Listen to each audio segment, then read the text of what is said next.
Hey guys, and welcome back to a Now for Something a Little Bit Different, episode 73. It's good to be back, guys. We're recording, it's a little behind the scenes info. We're recording a little bit earlier in the week. We're recording on a Thursday, and then we're going to be recording Sunday, our normal schedule. So we're banging out some episodes and banking them because Mr. John Nance here, Mr. Korean Cool himself, is heading north. Him and Troy said they're going to go fuck up some Eskimos, tell them who's the boss, tell them how it's done, and drink some ice cold beer, and maybe, I don't know, do some hiking and, check out some whales and shit. I don't know. But anyway, welcome back, John. It's good to see you, my friend, as always. Hey man, how's it going? Yeah, good to be here. We got like you said, we got a trip coming up. Troy's gonna be with me. Yeah, we're gonna go challenge some Eskimos at three That's it. o'clock. Almost shit, man. See, See I how it goes. over the top Wrestle, arm wrestling, drink some yeah, beer. yeah, a little over the top action. Wrestle some bear Yeah, cubs exactly. because those bears are big. But yeah. So yeah, it's doing Completely off good. topic, but that's normal. So apparently, you ever see that show Bear Grylls, into that wild show where the guy would go out on Uh, expeditions, he would yeah, Bear Grylls. So the whole show was on like A&E or one of those things, and every week they would drop him off in like in the middle of nowhere. Sometimes it would be like the outskirts of Alaska. Sometimes it'd be like a third world country, and he would try to survive off the land for like 3 to 4 days.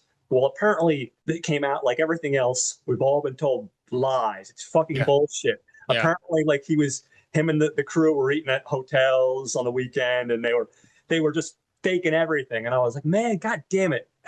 It's like that other show, what is it called, Survivor. I'm Yeah. like, you really want to get some ratings? Drop everybody off on an island with just a spoon that's filled with alligators. Let's see what happens there, right? It's That's gonna be a that's real really Survivor. it's going to be a really short season. 7 days later, they're all dead, and nobody Exactly was right. funny. I've been, avoiding exactly what we're talking about, and there's no reason I should be doing that because we're talking about a banger, guys. We're taking you back to the '80s to '87 to talk about 3 O'Clock High, and 3 O'Clock High, guys. Before I get into too much, it's a unique little film because 3 O'Clock High, it has a dark tone to it, which I love. Not too dark.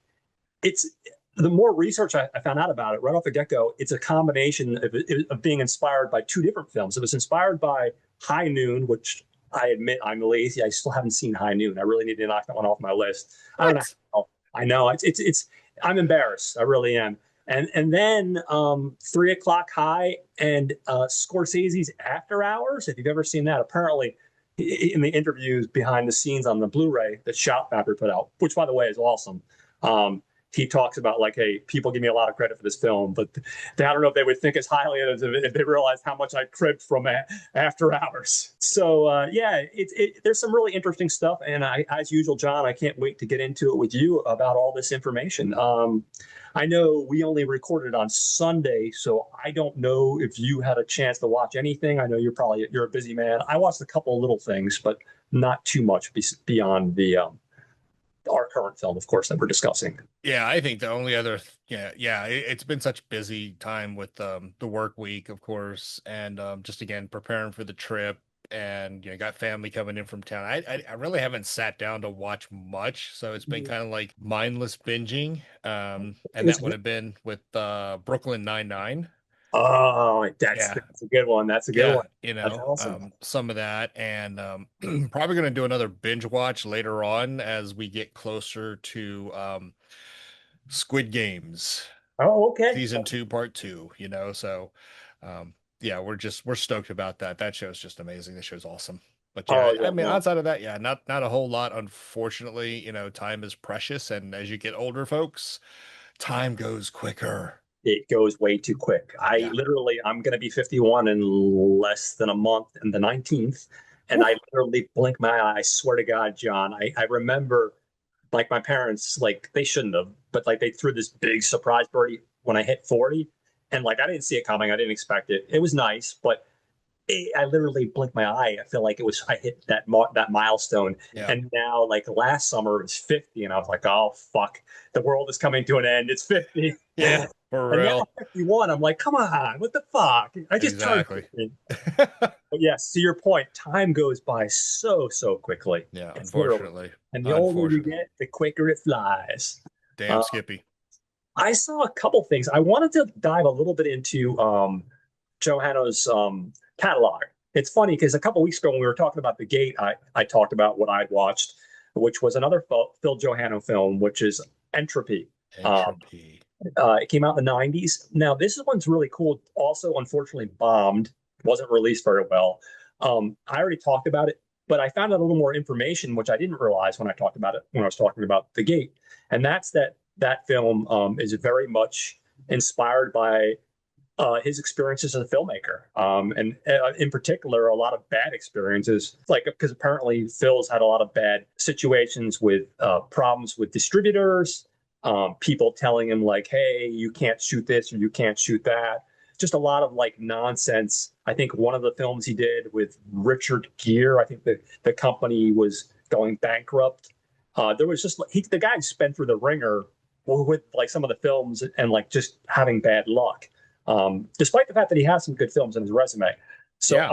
I just thought I'd touch on that. But one I saw, and this one really blew me away. I actually watched it today, and I got the Blu-ray in the mail today, and it's called State of Grace. It came out in 1990. Now, what's really cool about this film, and I didn't realize it, apparently released the same weekend as Goodfellas. Yeah. And it's basically a neo-noir crime drama focusing on an Irish mafia family in Hell's Kitchen. It starts off, Sean Penn is a gentleman named Terry Noonan. He spent the last 10 years in Boston. He comes back and he goes to see his friend, played by Gary Oldman, and then his brother, who is Ed Harrison. Right. And they're part of this mafia family. And we find out Sean Penn is an undercover cop, and part of the main reason he came back is to try to get Ed Harris arrested. And in the meantime, he's obviously rejoining the family. He has to prove himself. There's like a love interest, a young Robin Wright. I guess this is before she married Sean Penn, Yeah. and basically that kind of mixes things up. And so he's caught up in this whole thing where he's trying to do his job, but also Gary Oldman's his best friend. You know what I mean? And so, of course, things go south. I'll tell you what, man. This thing is really dark, and there's some really good dramatic. I can't help make the comparison to Goodfellas, but only in the sense that they're crime dramas. Goodfellas, when I think of Goodfellas, it's a fantastic film, of course, but there's a lot of levity and a lot of humor sprinkled throughout, and that's part of Yeah. the charm of Goodfellas. This has maybe a couple moments, but this is really plays it straight. And Yeah. I tell you what, there's not a bad performance in this film. And like I said, you get stuff from like I said, Gary Oldman, Ed Harris, Robin Wright. You even get stuff like John C. Reilly has a very small part, and you get Burgess Meredith from Rocky. Hey, Oh, that's right. Burgess Meredith. Rocky. I'm not gonna. That's the worst fucking. Crap. Exactly. Hey, Rock, get out there and fight. But yeah. So, dude, I was blown away. My only regret is that I guarantee within 6 months it's going to get like some sort of fucking boutique release, fully loaded, because it has nothing as far as extras go on the disc. Yeah, it's one of those movies that flew under the radar. I guess no, it's fucking Martin Scorsese. You should have known better. Yeah. It's another fucking mobster movie. Release it a month later. You know what I mean? These fucking bastards, but a solid film. So I saw that. If you go on to YouTube, and I highly recommend this, and just put Phil Joanou Archives, that's our director. He has a bunch of his stuff under the Phil Joanou Archives, a bunch of his short films that he did at USC, pretty much all of his music videos, and apparently a music documentary that he did for U2 right after 3 O'Clock High. And it's all on there. Nice. So I didn't see all the short films, but I did see one called Last Chance Dance. This is a short that came out in '84. And apparently at USC, they have a program. It's called the 480 program. And if you're a filmmaker and they select you to be part of this 480 program, basically they showcase a handful of the filmmakers at a little festival for industry people. Steven Spielberg saw this. He was really impressed by him. And that's where he offered him 2 episodes of Amazing Stories. And then he offered him 3 O'Clock High, which I'll get into more detail in a few minutes. So I saw that. It has one actress that I think most people will know. It has a girl named Susan Ursiti. Now, if you're wondering who Susan Ursiti is, you're going to know her from Teen Wolf. She played the romantic lead. I think her name was like Boop or something like that. Oh, that's right. Yeah. Yeah, she played that. She also pops up in Zapped in '82 with Scott Baio. She shows up in a horror movie called Funland. And then she shows up in a couple of TV things like 21 Jump Street, Charles in Charge. And then you have another guy named Tony Keenanitz playing a character of J.D. Theobald. And basically, you can see why, after watching this film, he'd be offered an 80s teen comedy. Because this is like about 28 minutes long. And the basic premise is you have this character, J.D. Theobald. Of course, he's got this huge crush on the popular hot girl in high school. She doesn't know he exists. And of course, he has the best friend. Well, guess what? The best friend is played by Susan Ursiti, who, of course, is really, really cute. She's got a crush on him, and he's going to her to ask for advice. Well, not to give too much away, but it plays out like most teen comedies would. He realizes in the end that the popular hot girl, while popular and hot, is not worth his time. And Susan Ursiti is really, really cute, and she's really, really awesome. And so, of course, it resolves in that cute, like romantic teen comedy kind of way. But it's also original and it's unique. And you can kind of see why, after seeing that, and say, hey, we'll give him a shot at a teen comedy. And then finally, and I've only watched one episode of this, and I'm not a big sports guy, but after watching F1 last week, I was so inspired. I was like, you know what? Let me go on Netflix and watch that Drive to Survive series. There's like 7 seasons. I only got through one episode just because I didn't have time. But I'll tell you what, dude, I had a good time with it. They really get you as a docu-series. They basically introduce you to these drivers and their world and their struggles and that kind of stuff. I've never been a big sports guy. When I was little, my mom made me do like Little League. And then I was like, fuck this isn't for me. But when I got into high school, I got into running.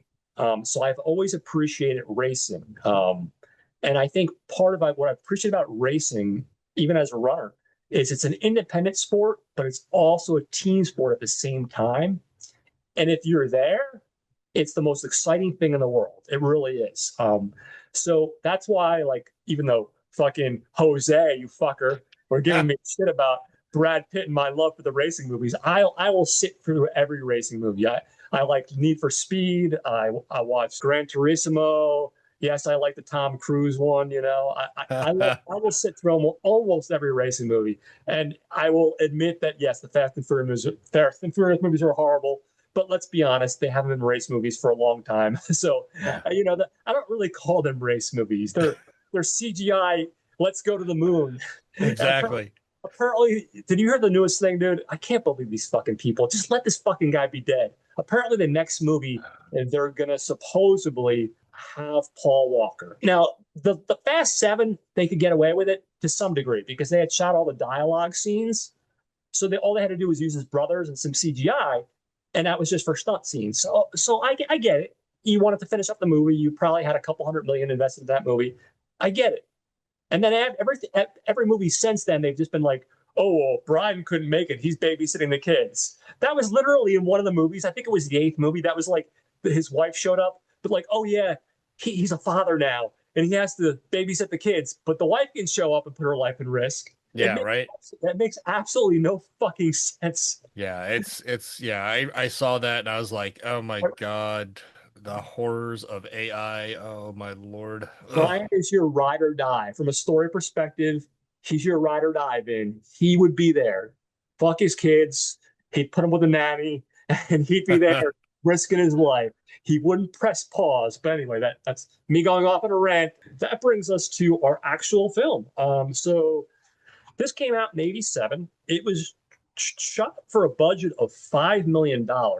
Like I was telling you before, it basically came about, like I said, because Spielberg was impressed by the student film that I was talking about.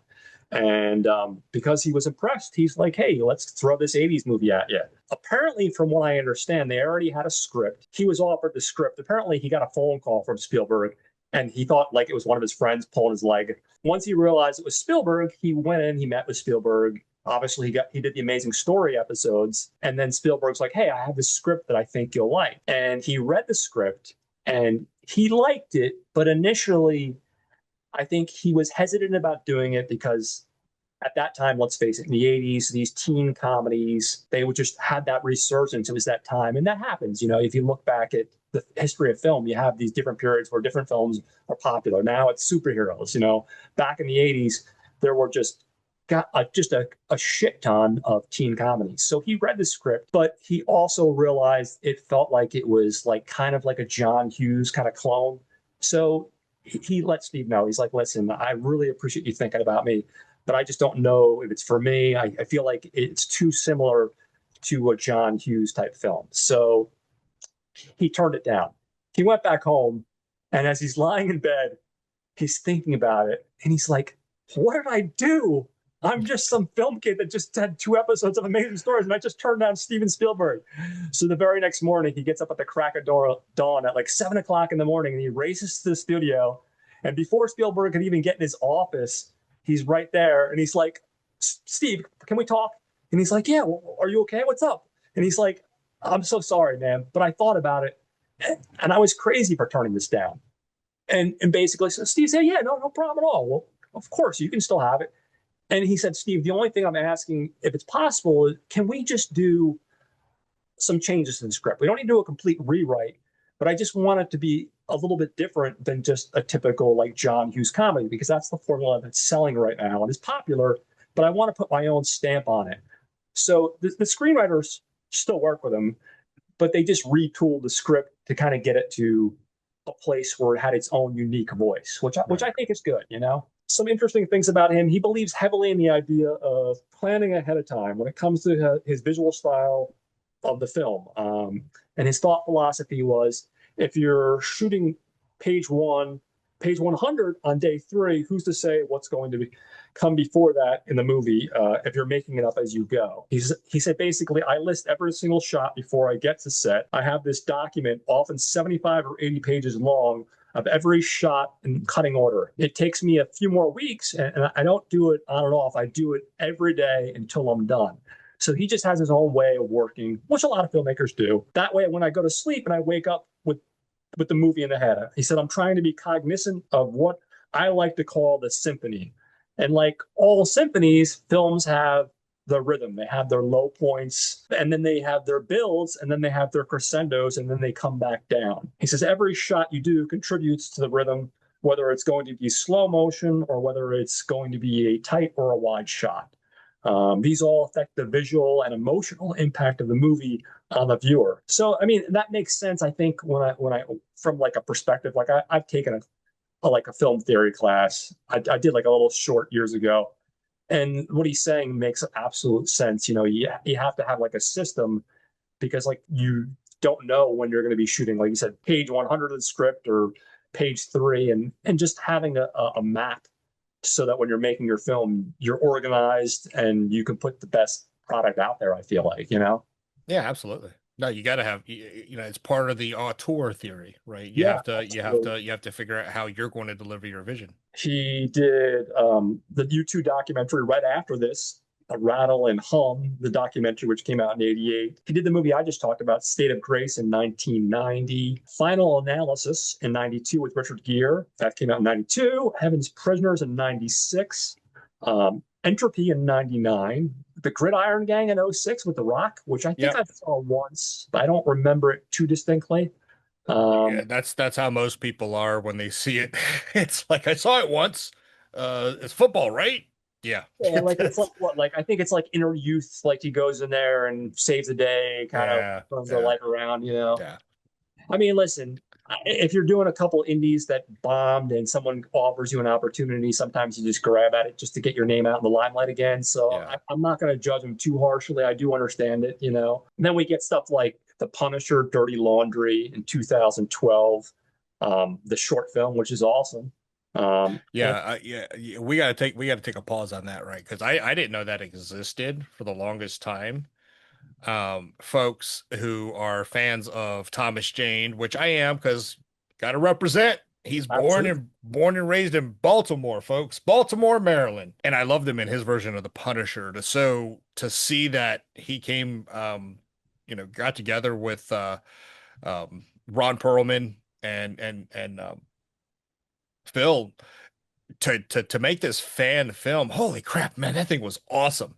So, folks, if you are a fan of The Punisher, right, whether it's Thomas Jane, Dolph Lundgren, Ray Stevenson, rest in peace, buddy, um, or even John Bernthal, do yourself a favor. And it's on YouTube. You can watch the whole thing. So it's out there for free. Punisher, Dirty Laundry.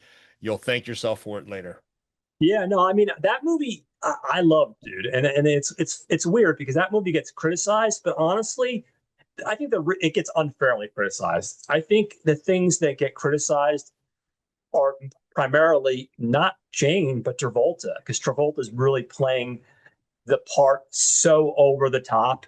But I still have so much love for that movie. And I think that's the only like weak point in that film, when it comes to Yeah, that yeah. particular film. It's solid. So I'm going to ask you a couple of questions. Here's one for you.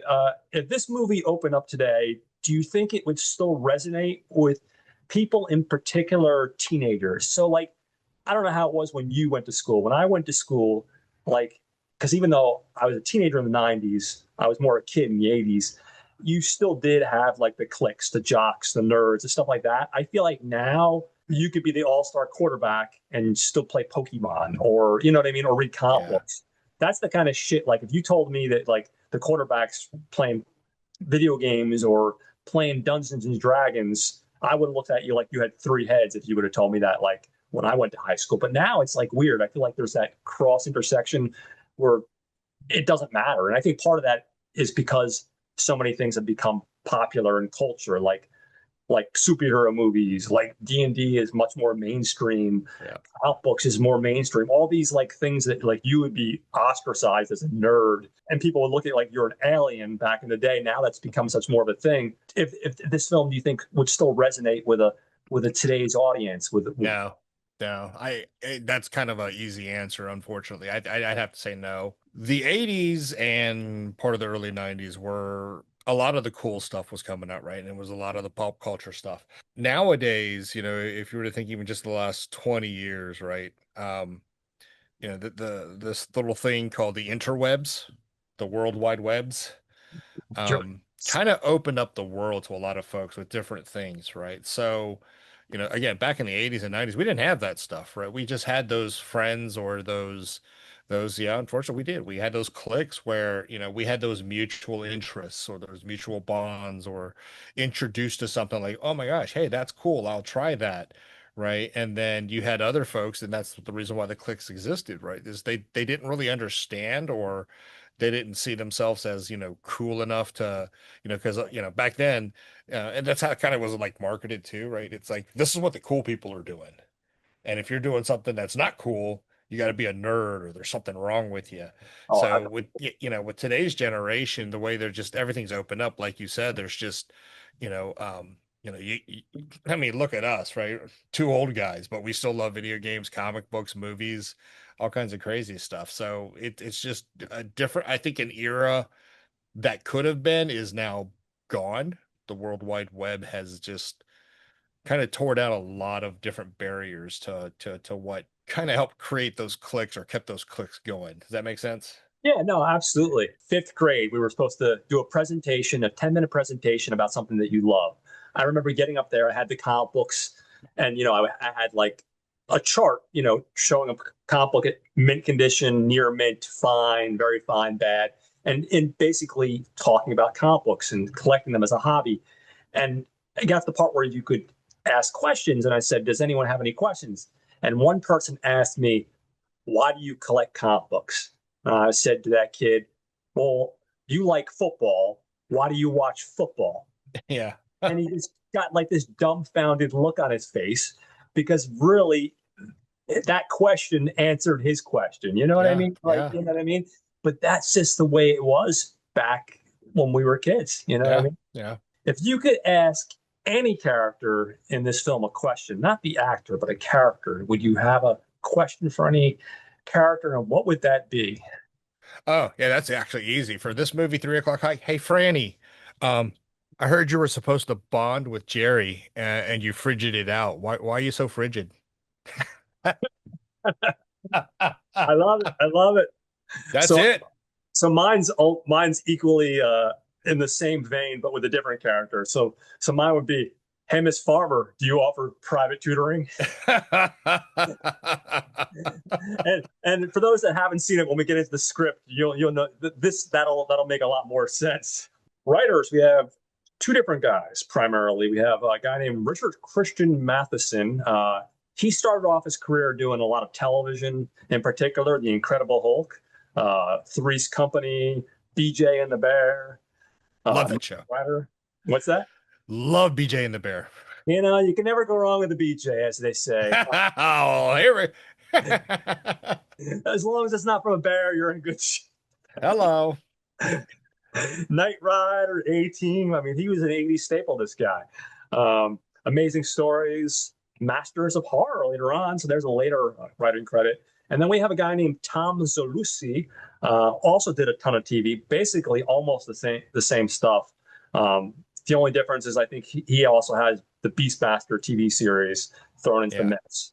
And Yeah. then even though our director, Phil Joanou, did not rewrite the script, he definitely helped reshape the script. Like I said earlier, it was originally more very John Hughes-esque. So they wanted to change that. An interesting note for Phil Joanou as a writer, he is done work on Flight of the Navigator under a different name, under Mac McMaris, which is interesting as well, because that's another 80s classic right there, a little Oh yeah. little sci-fi geekery going on there. Oh yeah. Now, next we've got some hidden bangers. This one's not a hidden banger. This is Barry Sonnenfeld doing cinematography before he became a director. Who? Barry Sonnenfeld. Who? I know. I'm like, hold on a second. You know probably more than I do. I'm like, I was certain. Now, in case you are unfamiliar with his work, just think of Raising Arizona, people. Some prime Nick, Yes. Blood Simple, Throw Mama from the Train, Big, When Harry Met Sally, Miller's Crossing, Misery, just a ton of stuff. And then that's only his cinematography stuff. I have to mention his director stuff because he is a director. Adam's Family in 91, For Love or Money in 93, Get Shorty in 95, Men in Black. I think he did all three of them, All possibly. three of them. All three Yeah. of them. When we get into our editor, we have a Joanne Fogel. Not a ton of stuff. Hill Street Blues, Amazing Stories, Doogie Howser. I see a lot of a consistent theme that almost everybody in this thing has worked on Amazing Stories. That seems to be the common thread for whatever reason. When it comes to our composer, we have Tangerine Dream, and they're a German electronic band from 1967. I thought I wrote it down, but there's an amazing main theme song by a guy whose name I can't remember. It shows up in the beginning of the movie and the end of the movie, and I thought I wrote. Something to remember me by. Yes, that's the name of the song. It's a very catchy, like 80s song. I kept playing it like throughout the week. I found myself listening to it. They've done stuff for like William Friedkin on Sorcerer in 77, Thief in 81 with Michael Mann, The Keep, Risky Business, Legend, Miracle Mile, and believe it or not, of all things, Grand Theft Auto 5, which I thought was really odd. But yeah, they worked on GTA. Yeah, So they've been around forever. And folks, they're still around. They've gone through several iterations, several band yeah, members, but they put like every decade, there was always a high point about something, even to the point where gosh, I can't remember the creators of folks, a little bit of Stranger Things. yeah, um thanks. their theme, that main intro theme was inspired by a lot of the works that Tangerine Dreams did. Mhm. And I think, unfortunately, the founder, he was probably the only remaining original band member. He passed away last year, I believe. Oh, okay. Grand Theft Auto 5, folks. If you're sitting there cruising around and you're hearing the beat and you're just like head bopping away, that's Tangerine Dreams, folks. Yeah, They got some banger stuff. Yeah, no, they definitely do, and they carried the most of the weight. Like I said, other than that theme song in the beginning, which, like I said, I absolutely adore that theme song. But yeah, they've such a huge legacy. So, in our lead role, we have Casey Siemasko.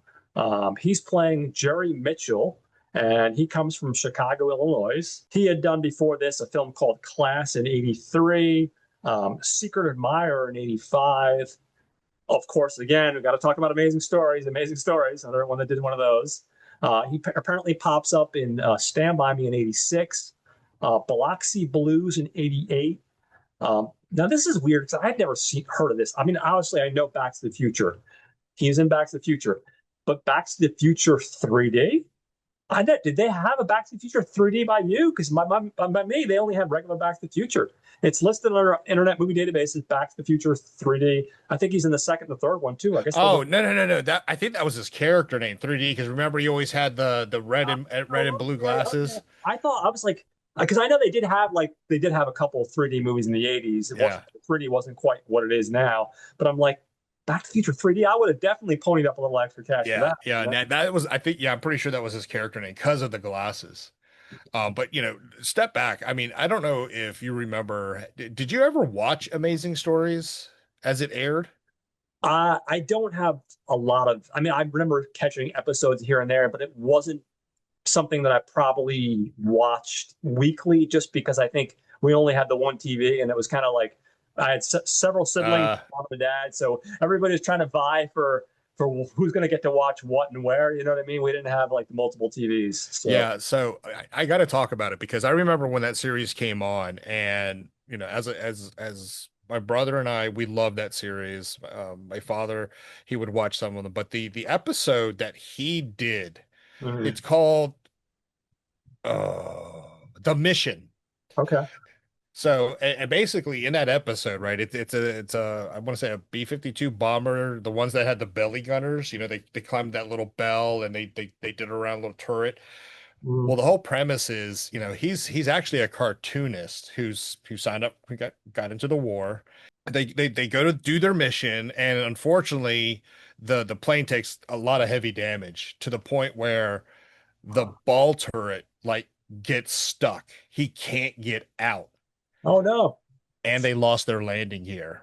Oh shit. So you can imagine what's going to happen on that plane. So to save them, again, he's a cartoonist. It was a beautiful, it was to the name of the show, right? It was an amazing story because he eventually, what he does is he whips out his drawing pad and he believes in the magic that he sketches out, Mhm. you know, like little cartoon airplane wheels coming out, and it starts actually happening, and they land safely, they get him out, but he's so fixated on what he just drew and what he sees on the plane that the minute someone like smacked him to make sure he was okay, he broke his concentration, and all of a sudden the wheels disappear, the plane goes crunch right on him.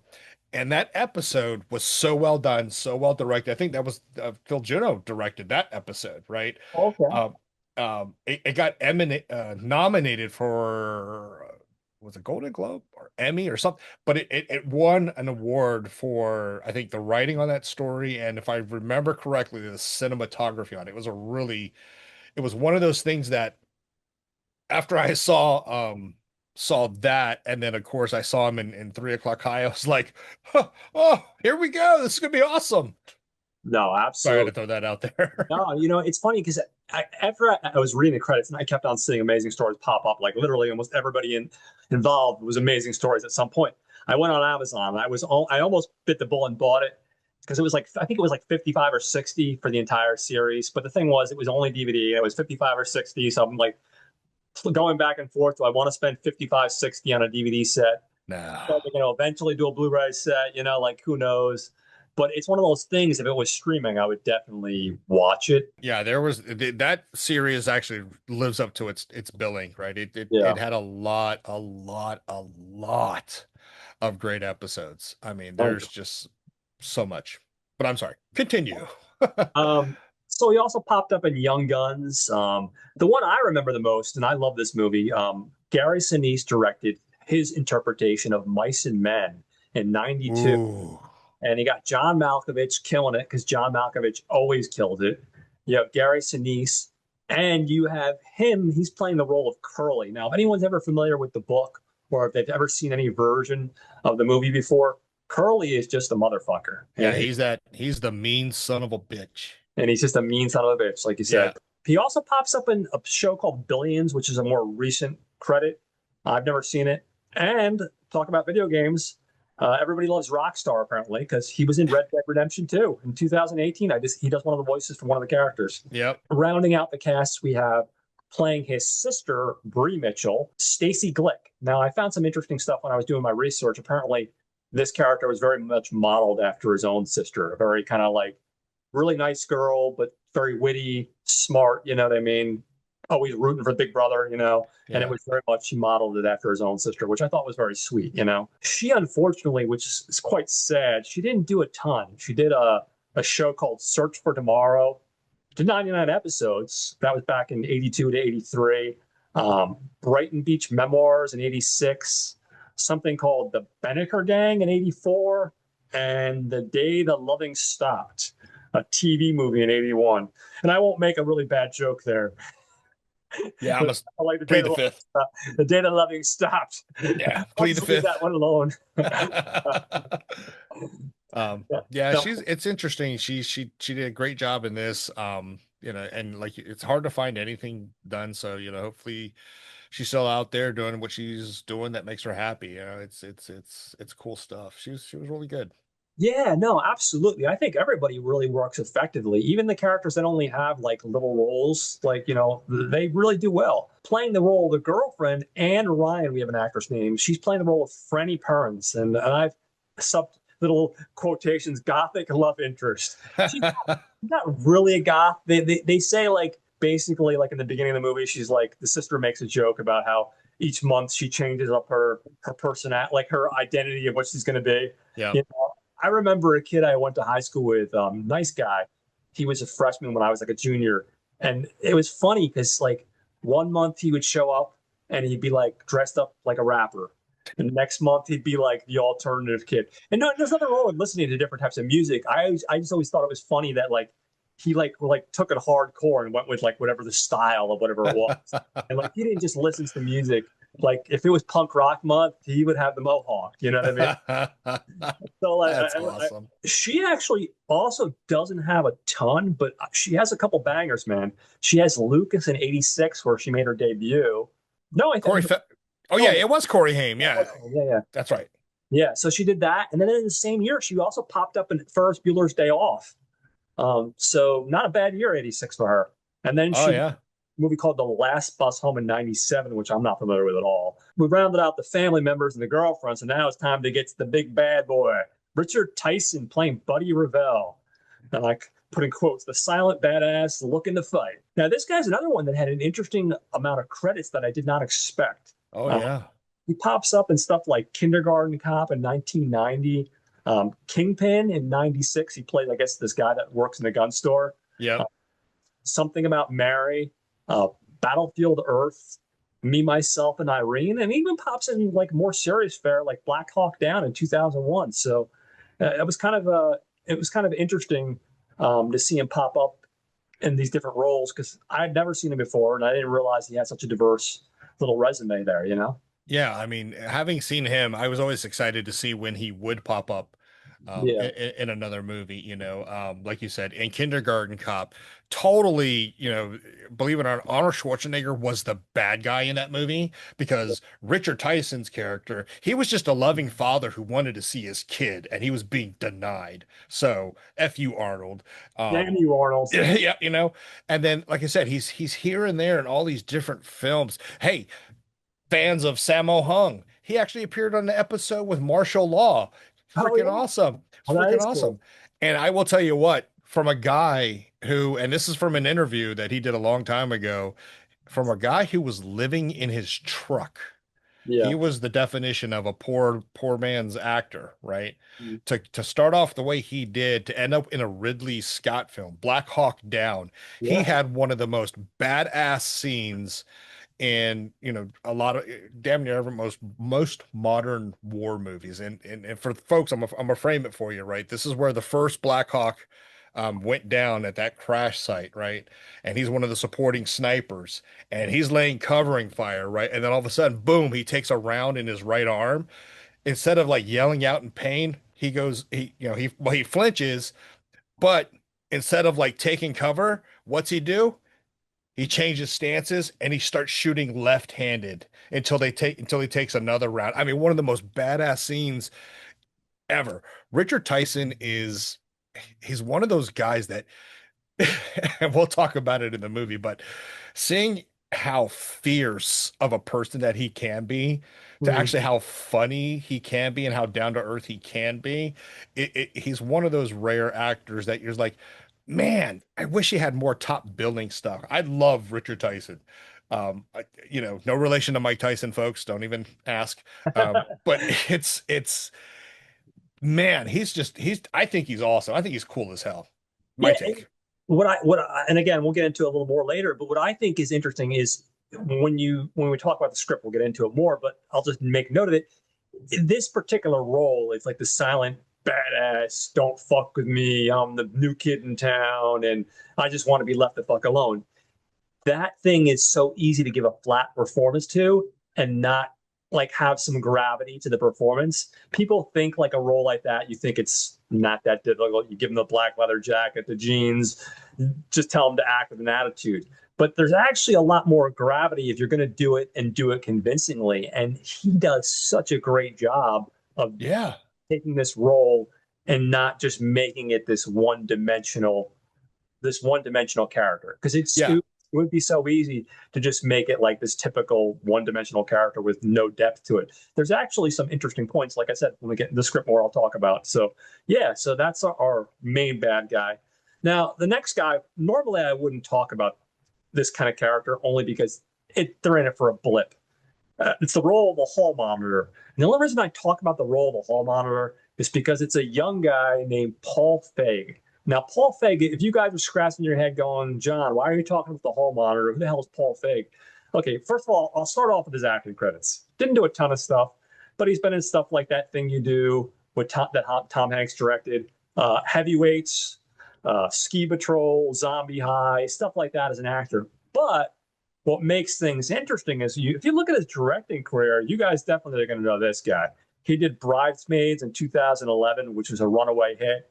The Ghostbusters remake in 2016, which I never seen, but from what everyone tells me, it was unfortunately.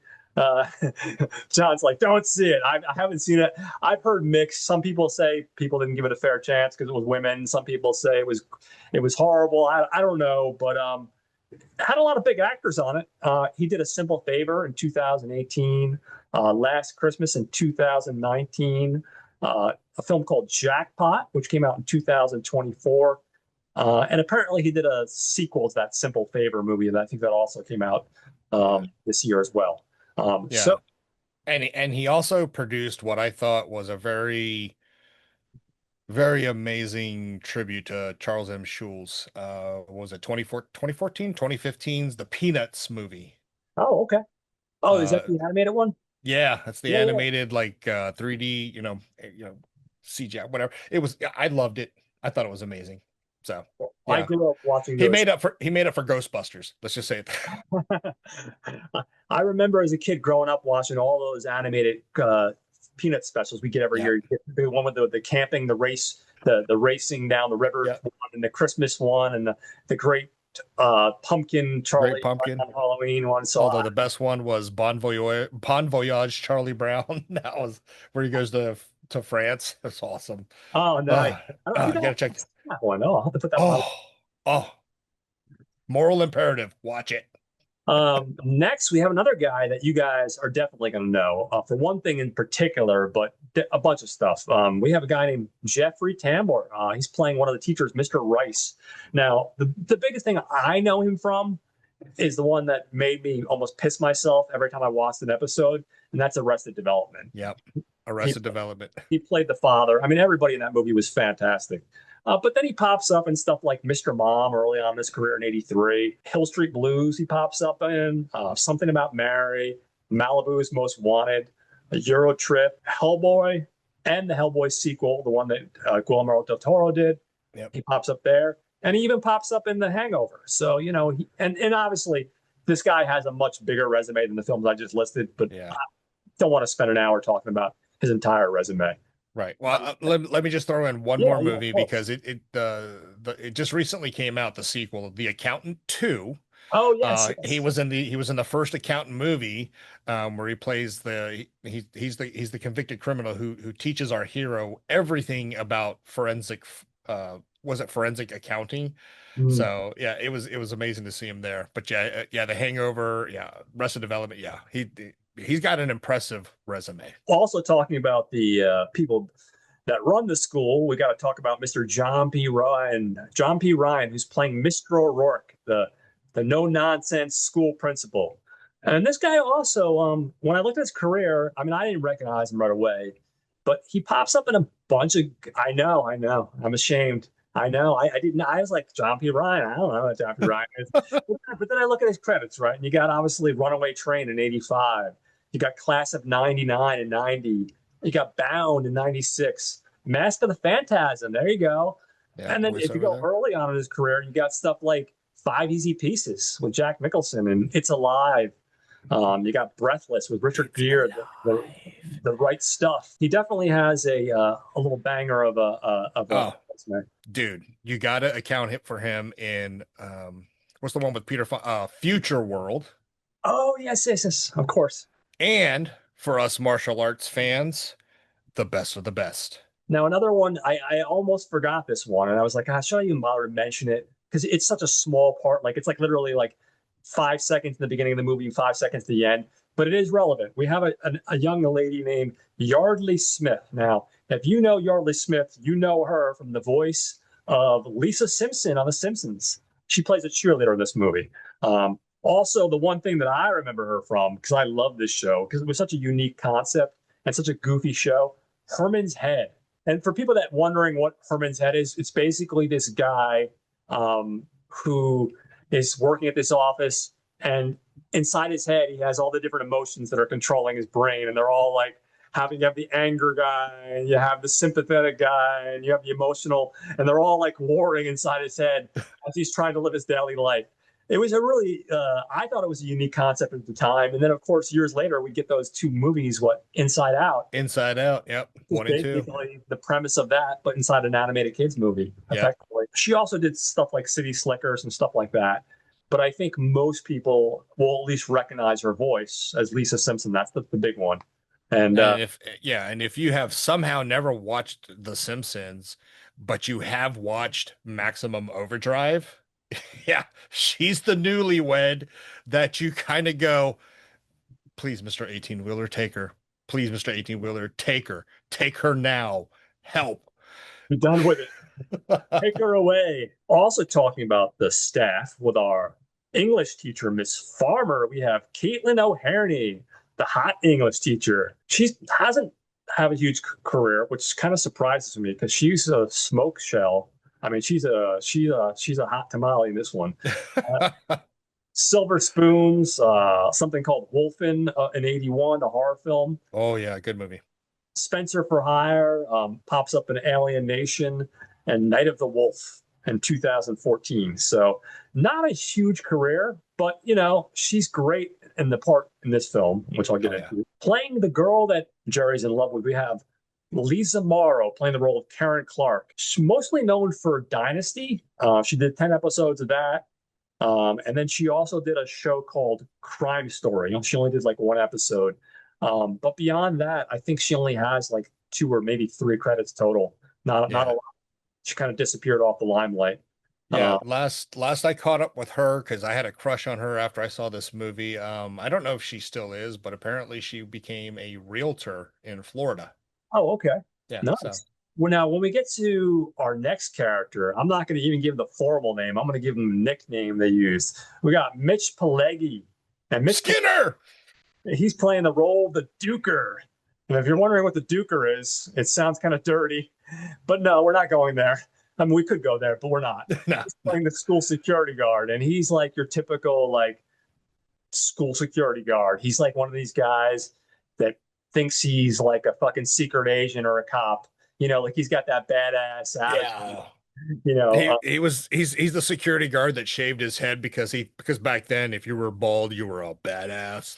yeah, exactly. But when you had your little ascot going, you totally ruined it, dude. Totally ruined it. Taking away the badass when you got the ass guy. Um, he pops in a bunch of different stuff. I mean, some stuff that people might know him, especially genre people like Death Wish 4. He pops up. Return of the Living Dead. There you go. In 88, he shows up in Shocker, Basic Instinct of all places, and then a show that nobody talks about and it got canceled way too soon. It came out in '06 and ran from '06 to '07 called Daybreak. And Daybreak is an amazing sci-fi show. It's basically a time loop show. Taye Diggs is the main character. He gets caught up in this murder that he's implicated for. He's a cop, and he has to reset the day every day until they can figure it out. Yeah. And I know people have seen Groundhog Day and probably other time loop properties, but this one's really, really good. And he plays one of the main characters. So definitely check that out if you can find it. Doesn't pop up in the movie very long.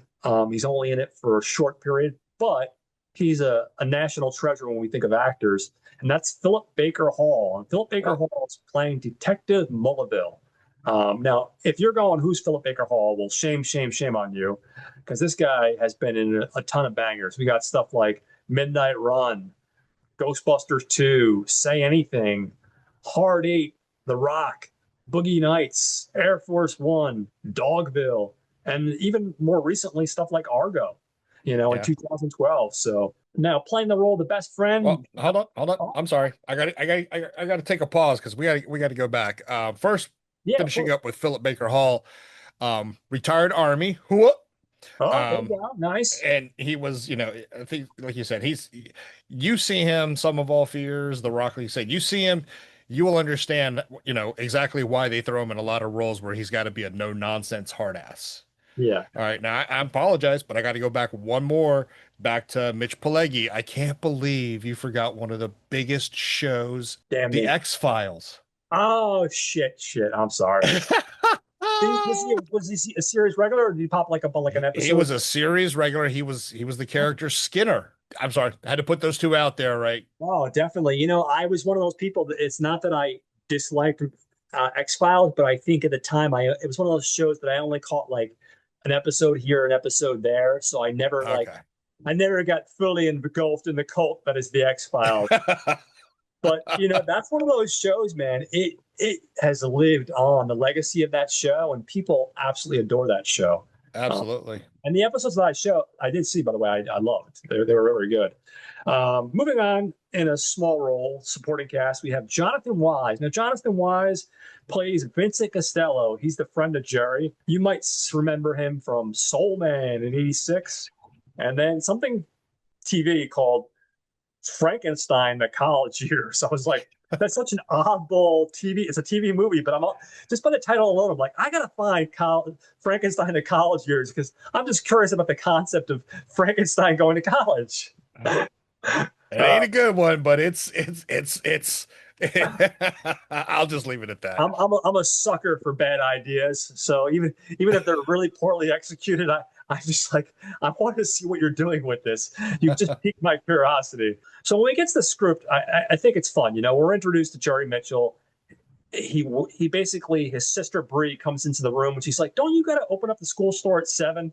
And we see this whole like montage series of events where he's running around scrambling to find clean clothes, brush his teeth, find some food. We find out his mom and dad are both on vacation, and he can't find a clean shirt. He manages to find a pair of clean jeans. He ends up microwaving a shirt because his mom put it in the wash, but she didn't put it in the dryer.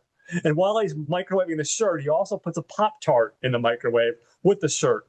Now, the big mystery is how come the Pop-Tart didn't explode all over the shirt? That's back when they made them good. That's the magic of movies right there, folks.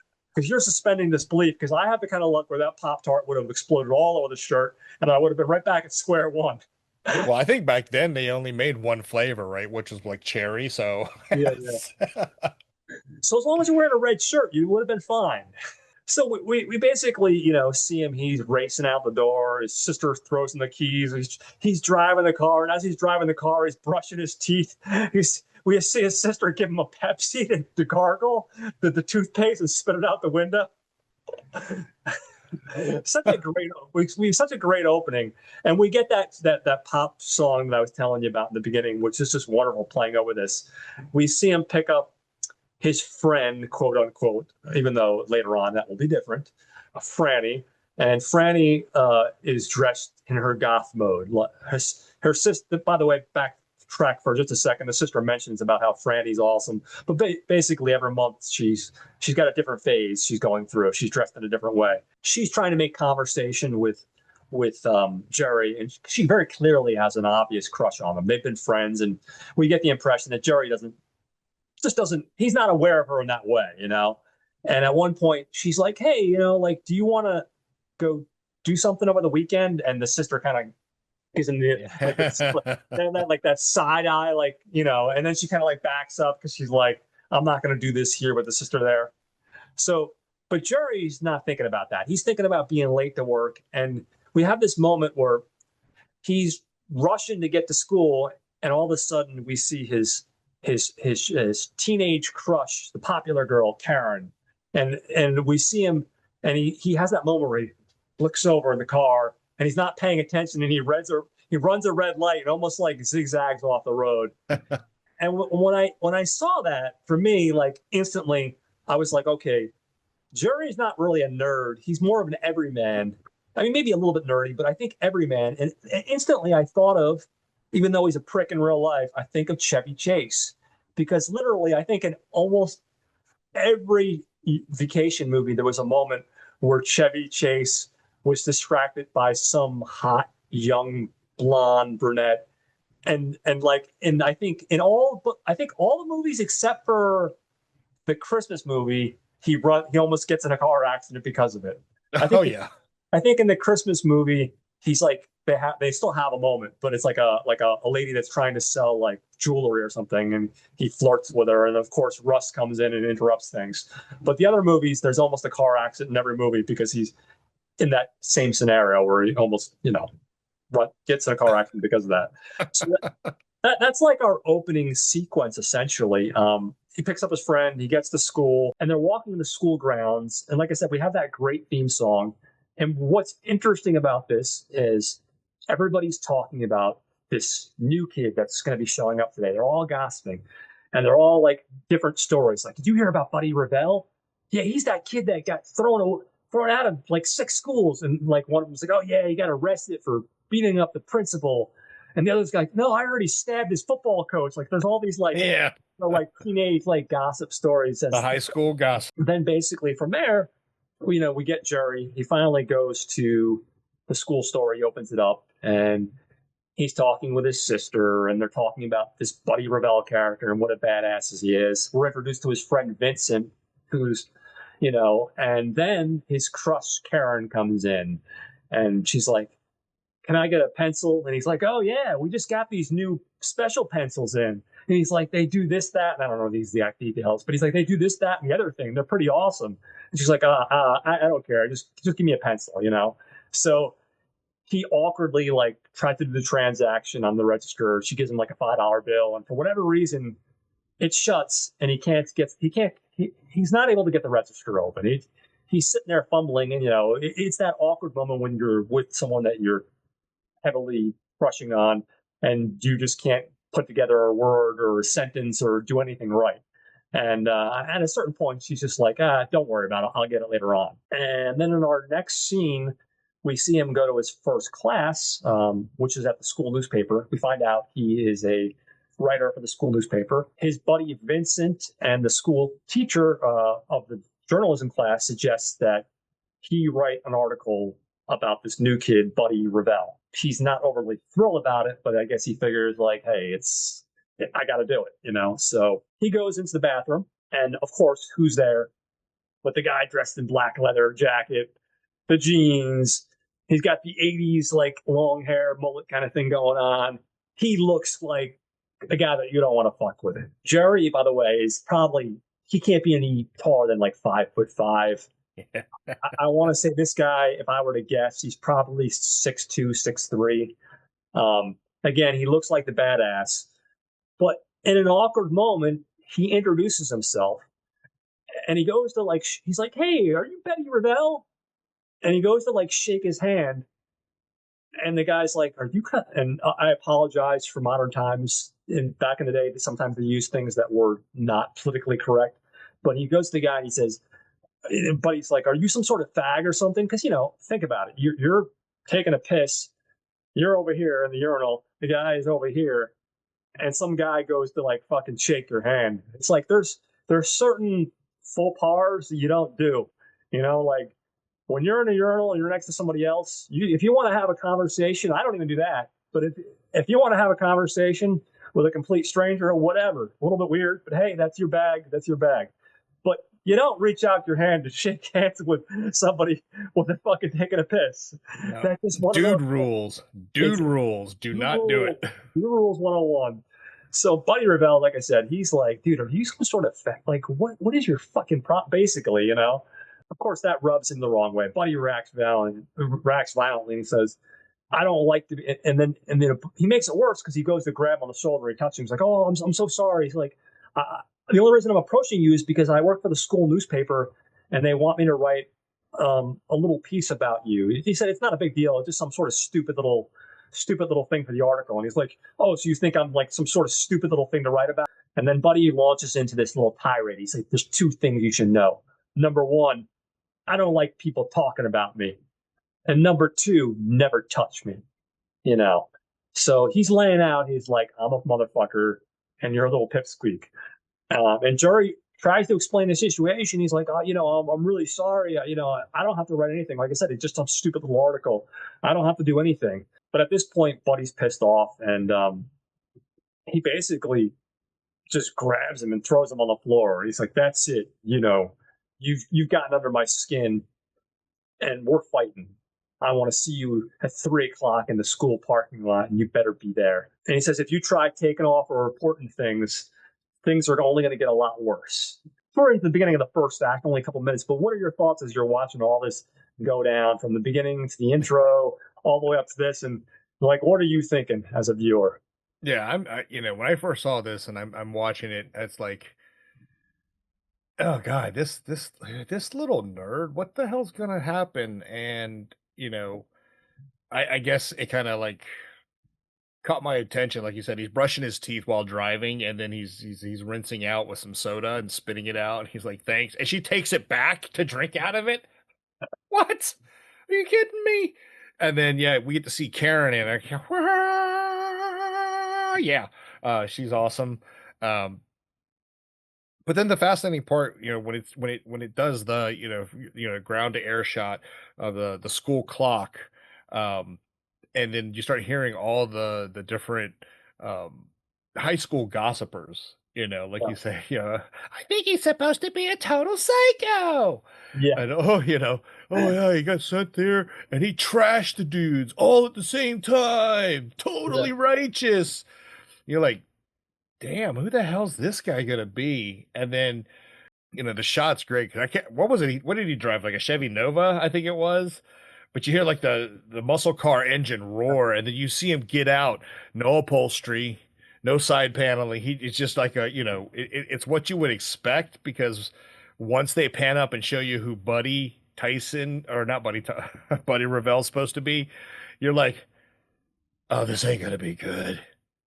And then, like you said, you go to the bathroom. Dude rules apply in the bathroom. Guys, we all know this, right? You go to the bathroom, do your business, wash your hands, get the hell out. No conversation. You Yeah. definitely don't try to shake no freaking hands. Whether you got pee pee or piss stains on it. No, you don't do it. Don't No, do it. Dude never do. rules. Yeah. Right. Doesn't And matter. then I think what really set off Buddy was that not only did he touch him, but he touched him with his pissy hand. So yeah, he reacted pretty badly. But that scene, yeah, as you said before, I hate to correct you, but yeah, Yeah. he slams him back in those days. High schools actually had glass mirrors. He picks up and slams them against the mirror, and it's just my eyes just popped up. It's like, holy crap! And then you hear him say, now I need to work this off. You and me, we're gonna have a little fight. I'm like, oh my God, this ain't, where the hell is this going? And from there, it just keeps getting better and better and better. Oh, absolutely, absolutely. And then I guess as a follow-up question to this is one of those questions I wanted to throw out your way. Your experiences growing up as whether a kid, teenager, or even as an adult, have you ever dealt with being bullied? And like, Yes. what's your concept of how you dealt with it? And Oh, so the first instance that I truly remember, part of my background again, being an army brat. I was moving every 3 years, yeah, right? So I was always, I was more of a buddy Ravel in the sense of don't talk to me, leave me alone. I'm new here, but I eventually made friends. yeah, But when we got back stateside back in 86, 87, I can't remember. No, it had to be 88. 87, 88. Got back. Well, I had to stay with my aunt and uncle in North Carolina for a little bit. And so I started my, freshman year mhm, in a North Carolina high school. Well, folks, set it up. I was the only Asian kid in that school. mhm, So I got the crap from the white kids and I got the crap from the black kids. And it was pretty much every day, right? yeah, Then one day, one of the kids came up and again, I'm Asian. So let's stereotype, folks. yeah. Of course. I'm in the classroom all alone and he comes walking in with a book bag. And my first thought is, shit, am I going to fight? But he asked me, he says, hey, John, do you know how to use nunchucks? And I was like, yeah. And then he pulled them out of his book bag. And I'm like, oh, shit, here we go. But he handed them to me. He's like, show me. And so I did all my flourishes and stuff, and then handed it back to him, and he just looked at me, and he with like that incredulous look, like. And since that, the white kids and the black kids left me the fuck alone. Well, that's what you got to do, man. That's what you got to do. Right? I think I remember two distinct experiences. I remember one when I was a kid. So not too much info here, but I had a learning disability. So when I was younger, I wasn't integrated into like a regular school. I had to go to like a school that specialized that. So of course, the school they had you on this like little miniature bus because you went to a specific school that specialized before I went integrated into the regular classes. And I had this one kid that would see me get off this bus, and every day he would say shit, and I would ignore it. But then over time, he would actually start getting physical with me. And finally, I got to a point where I just popped him right in the nose and gave him a bloody nose. He came crying home to his mom. And then guess what? A half an hour later, Yeah. my mom answers the door and she's like, hello, can I help you? She's like, your son just gave my son a bloody nose. And my mom said, you know what? Your son has been giving my son shit for the last 4 months. And all I did was defend himself. Yep. So, you know what I mean? Yep. And guess what? You know what? The kid never bothered me again, man. Yeah. So I had that experience. And then I had an experience when I was an adult. It never escalated into a fight, but there was this one kid that like, so we were friends. I had two friends that ended up becoming like super popular in high school.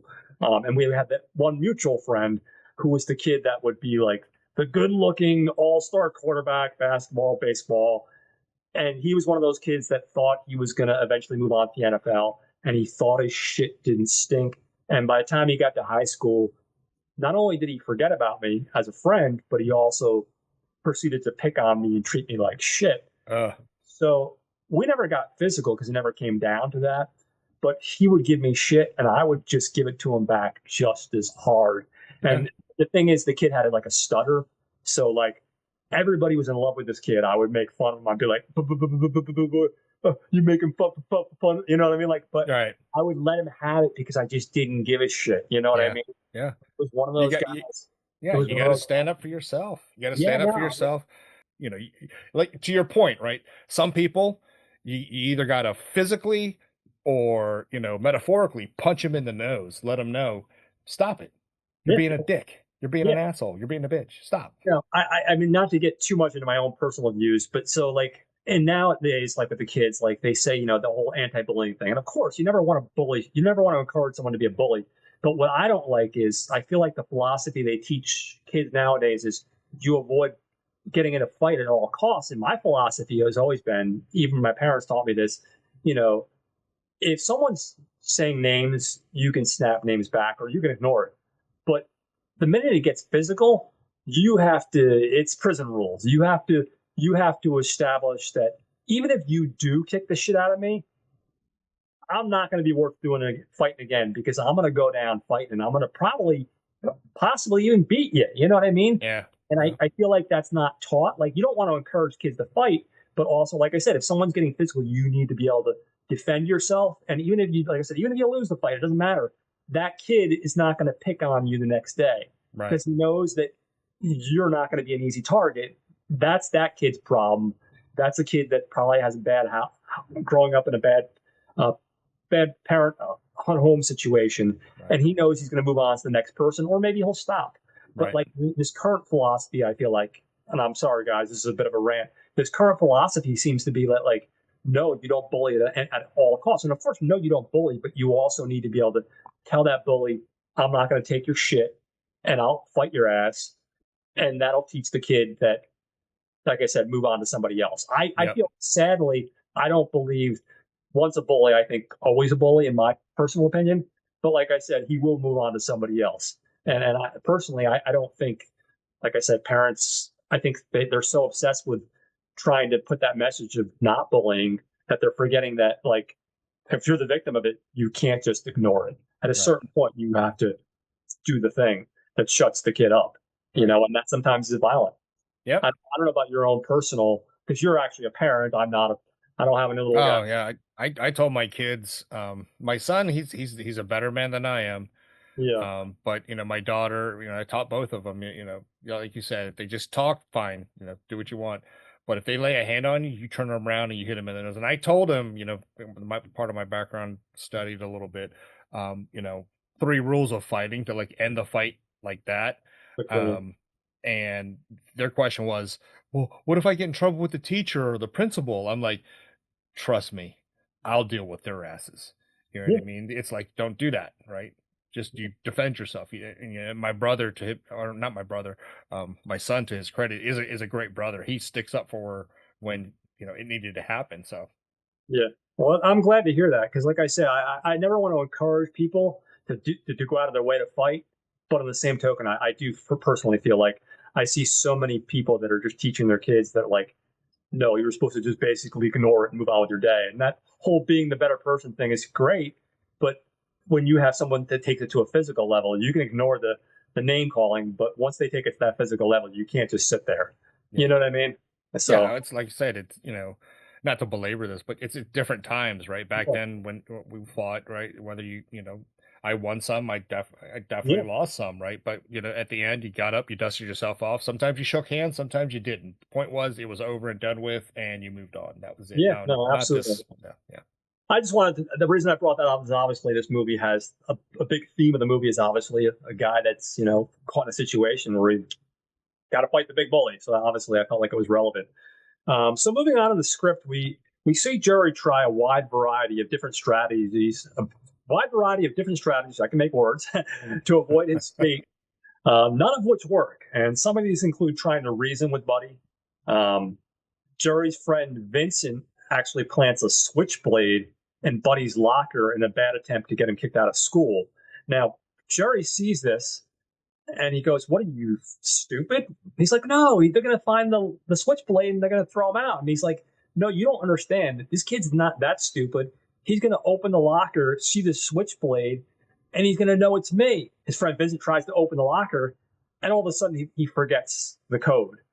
And he's scrambling, and it's right before class is about to let out for the next class. As it is with school, you have the in between classes, you're moving back and forth.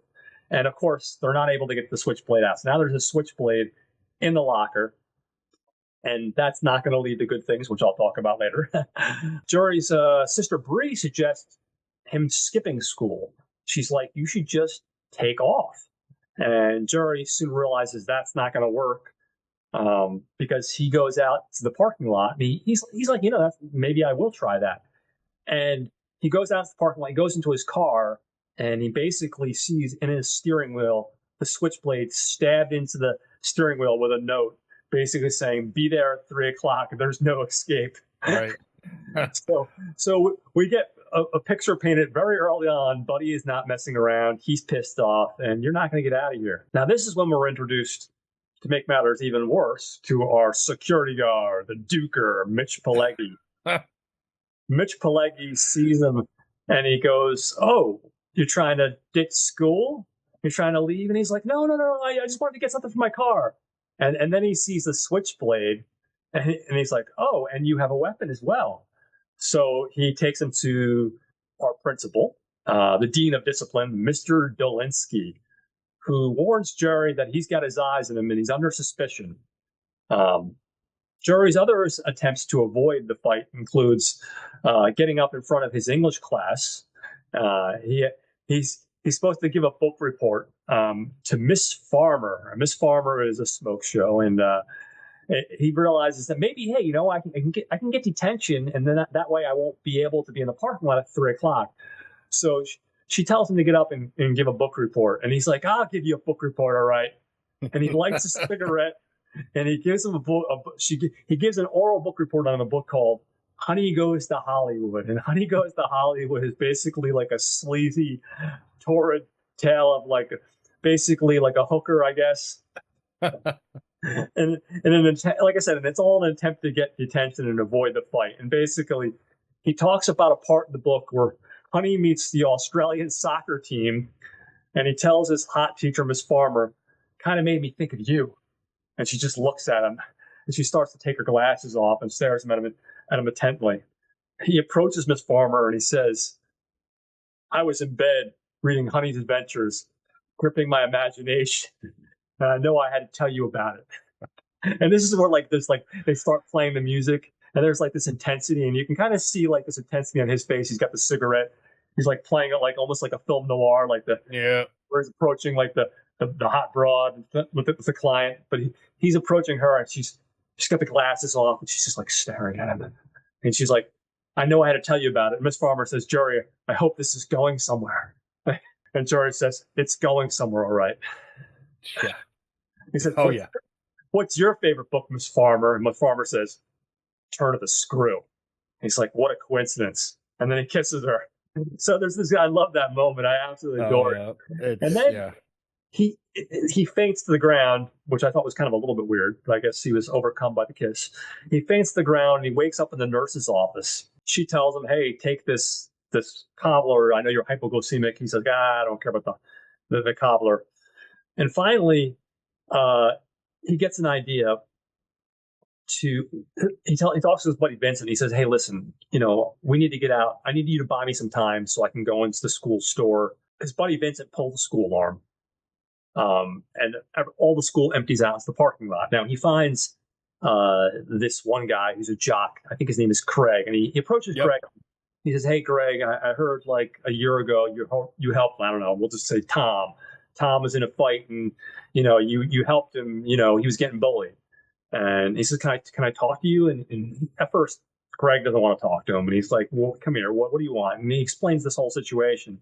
He's like, "Well, two things you should know about Tom. Number one, Tom had asthma, and number two, Tom also paid me $100. I wasn't completely doing it to be a charity case."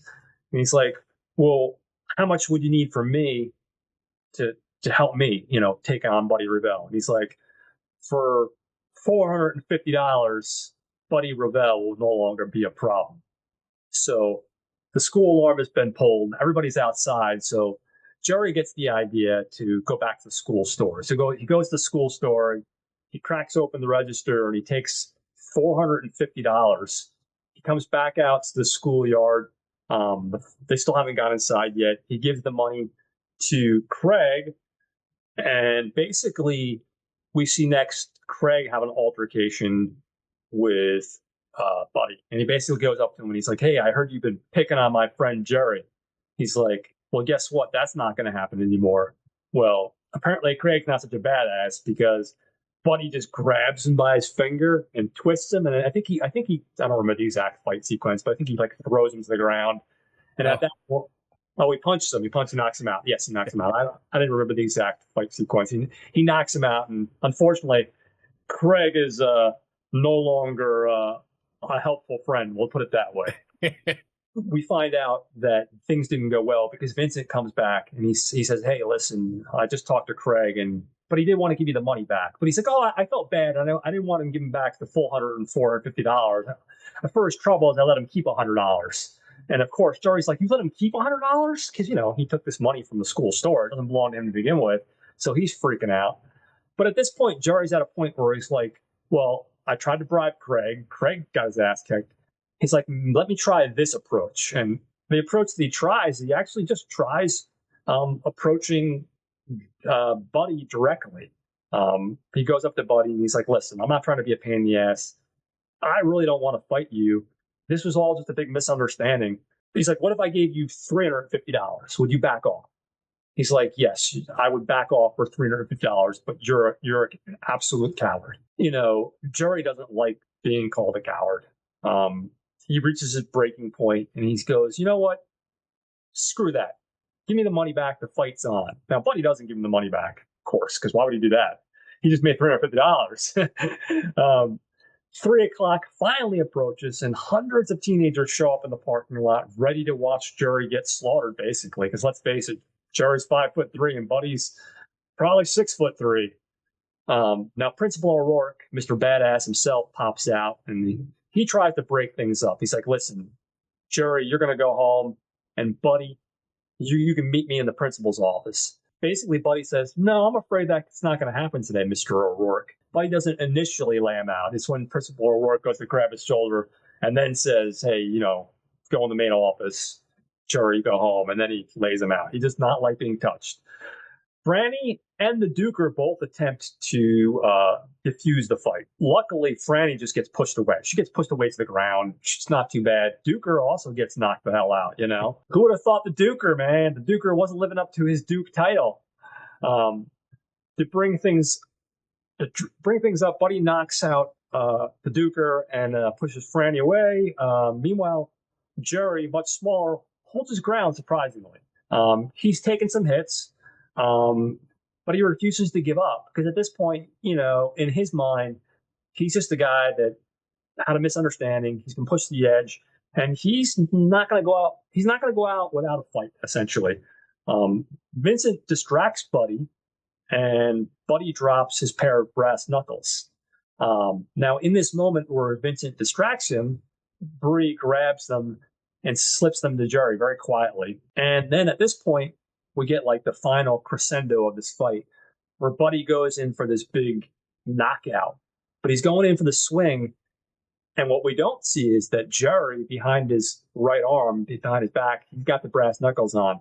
So when Buddy goes in for the swing, Jerry ducks and he does one of these things where he just kind of, and because he's got the brass knuckles and he just lands that blow just perfectly, Buddy just gets knocked the fuck out. And that's pretty much the end of the fight. From there, we see our police detective come back. He's basically like, hey, well, you still got to answer some questions. Like, we found out there's some money missing from the register. You have access to the school store. Good possibility that you're associated with that. This isn't over yet. But to his credit, Mr. O'Rourke, our school principal, steps in and he says, hey, listen, we'll deal with that tomorrow. The next day, we see Jerry, Franny, and Bree in the school store. Something I should mention, there was a brief moment before this fight where Franny is with Jerry and they're in the school store, and basically she's trying to console him. And I guess he realizes like how much she's been there for him, and they have a moment where they connect and they kiss. Jerry's finally come to his senses and realizes like, okay, yeah, this carrot chick's really hot and she's cool and all, whatever. But he's got this great girl here that really is crazy about him, and she's been there for him throughout the entire movie. We see Jerry's fellow students come into the store, and they're all like, hey, can I buy a sheet of paper? And Jerry's like, oh, yeah, sure. And he's like, oh, here's $5. Can you give me 5 pieces of paper? They're basically overpaying for school product because word got out that Jerry is short money and that he's probably going to get arrested because they have evidence to support the fact that they think, he stole the money from the school register. So they're all buying paper and school supplies. We get a scene where Karen comes in and she's like, hey, Jerry, are you doing anything later on? You want to come to my house? And he just kind of like He acknowledges her, but he doesn't say yes. And we see Fran kind of look over at him, and he looks over at Fran, and we kind of realize, like I said, they're connected at that point. That's going to be like his girl, you know. Buddy comes in, and at first you're not sure what Buddy's going to do because he's still got that blank kind of like angry face, and he's got his fist like this. And you know, for a second there, if you've never seen the movie, you're kind of thinking, "Oh shit, he's going to go in for that uppercut and just lay him out," you know. But instead, he goes like this and he drops $350. You know, at this point, Jerry's in the red, you know, or not the red, he's in the green again. So he should be able to just be like, hey, I have the money. What are you talking about? I didn't steal the money. You know, he should be able to give back the money and get himself out of trouble. And then finally, we have one scene that is absolutely amazing because, of course, we have to have Miss Farmer show up and she goes, hey, buddy, or no, hey, Jerry, you know, like she, and she goes, and I think she gives him a kiss, right? I think she goes, Yeah. it's, and, you know, and it's great. So, you know, at that point, we're pretty much at the end of the movie. But what's really cool, and I will make a note of this, again, we get the really cool soundtrack playing, and we see the students all talking as they're entering the school, just like in the very beginning. And this time, just like in the beginning when they were talking about Buddy and what a badass he was, even though they hadn't met Buddy at that point. Now they're talking about Jerry, and they're all talking about the previous day's events. And of course, they're like, "Oh, did you hear about him and Miss Farmer? I heard he pulled off her clothes and he took her right there on the floor." And then one guy's like, "Oh yeah, and I heard he almost put that guy in the hospital. That Buddy guy." They're all replaying what they think these gossiping, exaggerated events of the previous day, but they're all doing it in this same exact way, like at the beginning of the movie. They're all exaggerating the gossip. Good thing to note, while he's in the school store, Jerry starts, just like in the beginning of the movie, when his sister says, I think it's going to his sister says, I think it's going to be one of those bad days. It's going to be one of those days, because he's having a hard time getting the register open. And that's like the first thing that goes wrong. Now it's the end of the movie. And his sister Bree says, I think it's going to be one of those days. And this time he smiles. So Yeah. at this point, again, we kind of echo some of the stuff from the beginning and then some of the stuff from the end, except, like I said, this time he's the one everybody's talking about. Now, there are a couple things that I'm going to bring up. I like that the ideas that are presented in the film is interesting, is the gossiping, like I said, but there is some stuff, in some ways, okay, so we have the protagonist, we have the antagonist. It's very clear that, all right, Jerry's just a good guy, said some wrong things, but I will say this much, to a certain degree, I'm not going to justify Buddy's behavior, right? Because I can't justify it.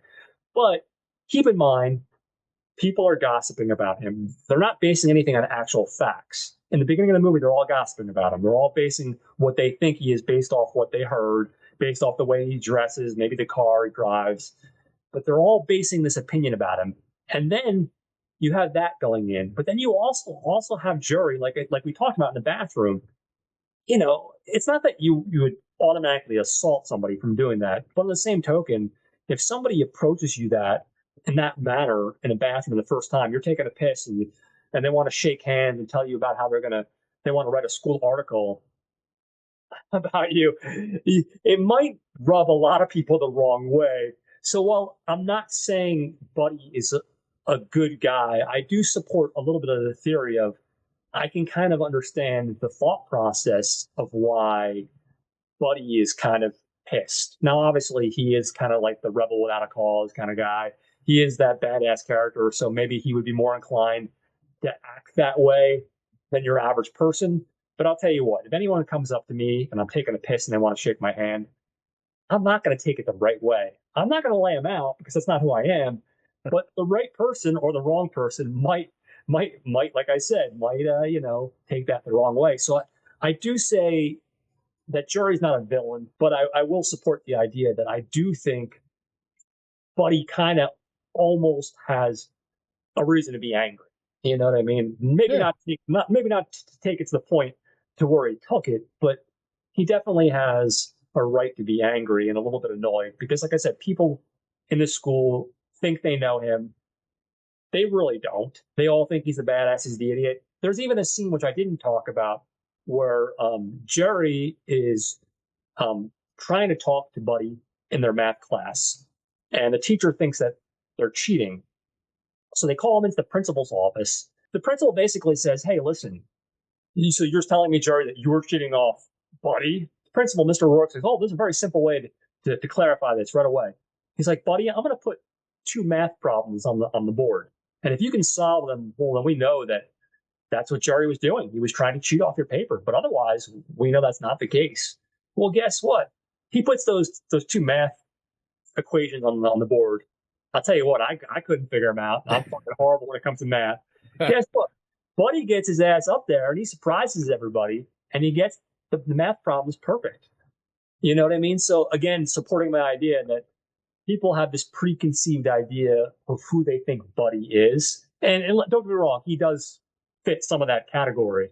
But he's not as dumb as he looks. And it goes to show sometimes you're not 100% right. Maybe you need to get to know people and then form an opinion. You know what I mean? Yeah. But my biggest takeaway from this movie, I from a technical perspective, I love the way it was shot.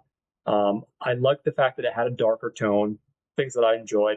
I like the fight choreography, man. I really loved the fight sequence in the end. I thought that was brilliant. It's a back to the street brawl. Nothing too fancy, but it was very well choreographed and it was simple, but yet it was effective.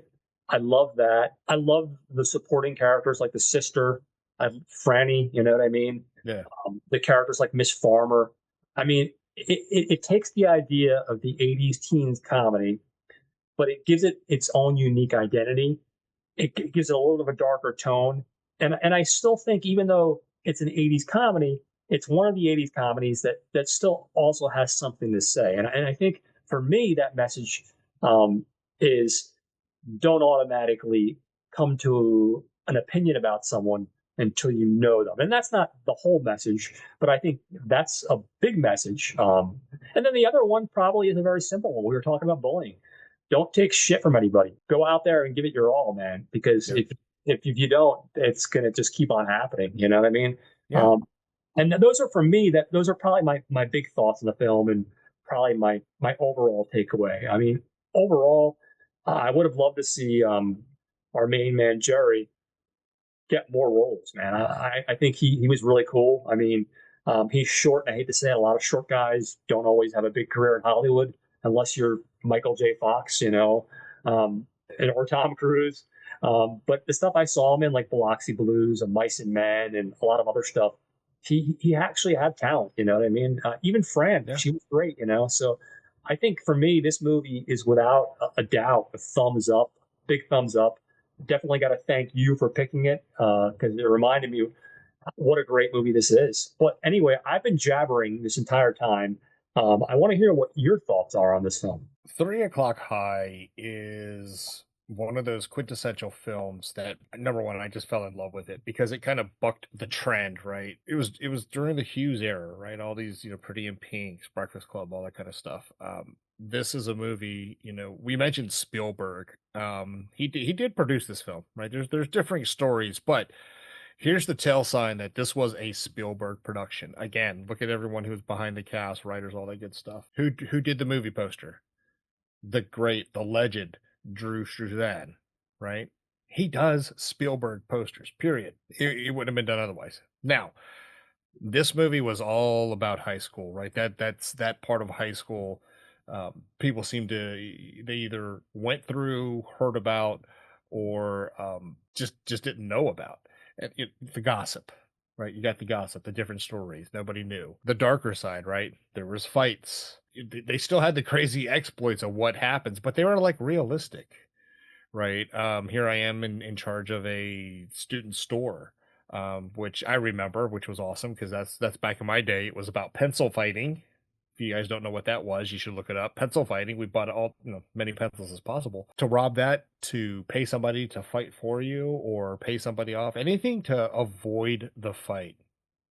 I've been in schools again, having moved around quite a bit where I while I was not the one, I do know of people who were like, that was the situation, we're fighting after school, and it was like, what do I do? And they try to get out of it, and sometimes they did, and very few times they didn't. Buddy himself is just one of those kids. I related to Buddy so much in the sense of being the new kid at a school every freaking 3 years and having to make new friends and having to deal with the dumb people and all that stuff. I get it. I didn't have a touch phobia or whatever it was, his touch sensitivity, but I got it, right? And I understand Jerry's point of view, right? He's just naive. Jerry has this little bubble where in his world, this is how everything is, gonna work, right? Peaches and cream. Doesn't work that way, right? And sometimes choices lead to consequences, and consequences are gonna lead further down with differing actions. The darkness of it is completely buoyed with the hilarity of some of it. Yeah. Again, the book report. What topped that scene off was the kid in the little red beret, like, now that's what I call a book report. I mean, you know what I mean? Or at the end of the movie, Miss Farmer comes back in, lays a big old smackaroonie on Jerry again, and he's standing right there in line going, unbelievable. It's just so much that the hilarity offset the darkness, but at the end it was the fight scene that kind of like really did this movie justice, right? Because it's a school fight, right? This is not MMA, this is not the movie Warrior, this is not Jet Li or Jackie Chan. This is a school brawl, Yeah. right? And that's pretty much what it comes down to, right? You're going to throw punches, you're going to throw kicks where it is. But again, in that moment of a fight, a school fight, watching these two kids, and they weren't kids, that's just metaphorical. These actors were in their 20s. Right before the penultimate scene, right? Mr. O'Rourke is just knocked out. But then, everyone's like, come on, Jerry, rip his head off. And then Mr. O'Rourke comes to his senses and he's like, don't fuck this up, Mitchell! Oh yeah, I know that was cool. Absolutely hilarious. I mean, I don't think we did enough justice to this. I'm sorry. I don't think we did enough No, no, no, justice to this no. movie There's no way to. in the sense that there is just so much greatness about this, right? And I think for those who choose to remember with fondness or refuse to remember due to it had a little bit of everything about what high school was. The Yeah. cliques, the school store, the lunches, the the nurses, the principals, the school store, the fights, and even to the point where you felt really bad for Jerry, right? But I don't know about others who have seen this, but in the back of my mind, I'm like, as much as I feel bad for you, Jerry, you did this to yourself, Yeah. right? Keep your hands to yourself. Dude rules, Yeah. right? Unless you really get to know somebody, keep your hands to yourself. Yeah. Life rules, people. Keep your hands to yourself. So at the end, to see Richard Tyson, his portrayal of Buddy, especially at the end where he gives the money back. And if you're not watching close enough, you will miss the smallest, simplest of smiles he gives to Jerry. Buddy's happy that, I can respect you because you're right. He basically, in the not so nicest ways, call him a coward, to which kind of ties back to our last episode last week, or last spotlight that we talked about with Fearless, right? Is like, don't be fearful. Yeah, fear can, help hedge your bets in the sense of what decisions you're going to make. You can't live in fear, and that's pretty much what 2/3 of this movie was, him living in fear until he realized um at the most unplanned times. I mean, he throws a 1-2 jab, and he pops Buddy right in the nose, right? And he looks at his hand, he's like, did I just do that? Don't live in fear. Stand up for yourself. Fear can temper your judgment, but you Oh, just absolutely. can't let fear rule your life. From what I understand, the darker tones is why Spielberg didn't want to put his name under, on a lot of the credits. Another Yeah. Spielberg production, Amblin Entertainment, which I think hurt it at the box office because even though it didn't do so well, it's got such a huge cult following. Oh yeah, absolutely. Um, it's one of those things people still talk about today. I still watch it. God, sometimes I just need a break from everything else. This is one of those movies that this is like my cup of hot cocoa sometimes, right? Yeah, Because it's got everything that I want, right? A little bit of humor, a little bit of, action, and just some memories about the different schools that I've been to which the movie again starts off, it's dead silent. Most movies have the opening credits, right? The music that plays with it. This one doesn't, right? It's just a graphic clock, reveals that it's 3 o'clock high, and then you hear the narration of Jerry. But at the end, it does end in most like other teen movies, right? That bow tie moment where people are happy. But man, what a ride to get there. This is a movie that I will always treasure. My kids have not seen this yet, and I'm trying to find the opportune time yeah, to show it to them because I think they could appreciate it as well.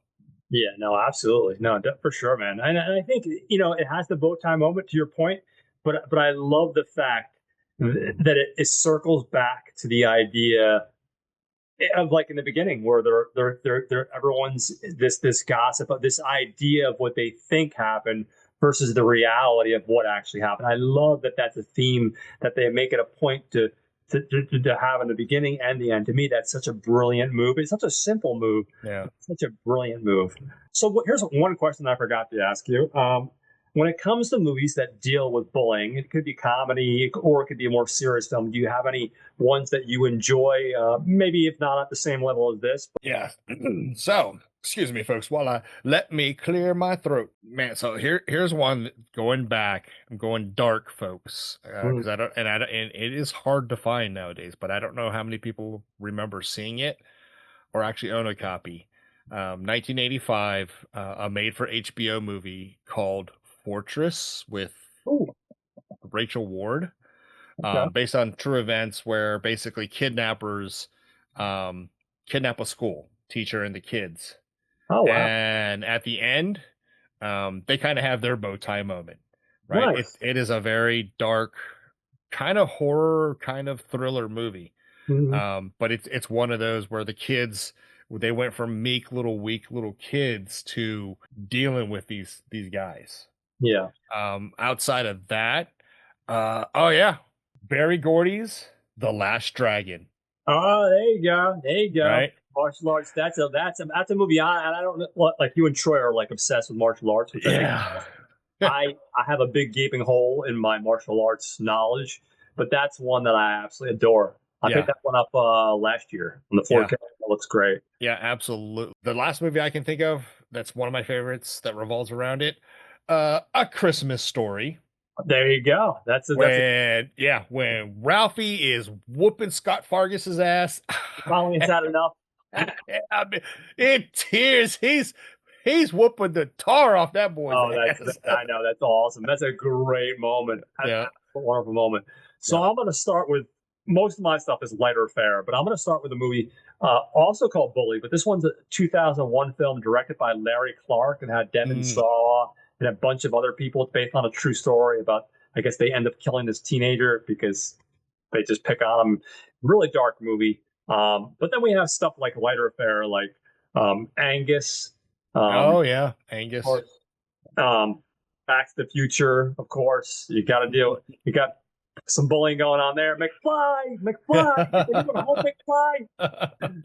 I told you 2 coats of wax, McFly. Of course, Can't Buy Me Love deals with it to a little bit of a degree. Lucas from the Yeah. 80s. Toxic Avenger, man. Come on. All this guy was Oh yeah. trying to clean the gym. Yeah. And what they do, they bullied him. And Yeah. we get the Toxic Avenger. And a horror movie that I discovered a couple of years ago for the first time, and I adored this one, Slaughter High from '86. Oh gosh, yes, I remember that one. But that's not dealing with bullying. It bullies the point where they killed him, but then he came back and wreaked his vengeance. Yes. So those are a couple films that you guys should all check out that also deal with bullying. A little list. Definitely pick this film up. This one is unfortunately difficult to pick up on any of the streaming. You can rent it, I think, from like Prime and stuff like that. But honestly, pick up the Blu-ray, man. You get a commentary. You get an interview with the director. You get an interview with I think the costuming people, and there's one other interview. So it's a fully loaded disc by Shot Factory. Check it out, people. Thank you all for listening.